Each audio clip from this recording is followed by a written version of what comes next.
This is Redmi A1 Plus, and today I would like to demonstrate that you can download and install the Opera browser on it.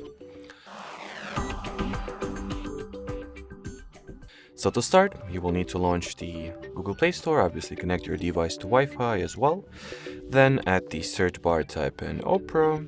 Once the app that you are looking for has been successfully found, open its app page, then tap at the green, well, it might be in a different color in your case, but regardless, tap at the install button and wait for it to get downloaded and installed, which takes no more than 5 to 10 seconds usually, depending on how fast is your internet connection. Then launch the app.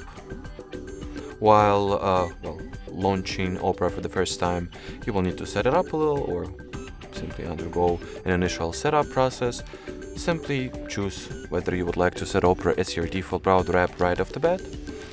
And you can also customize the permissions and privacy stuff that Opera will be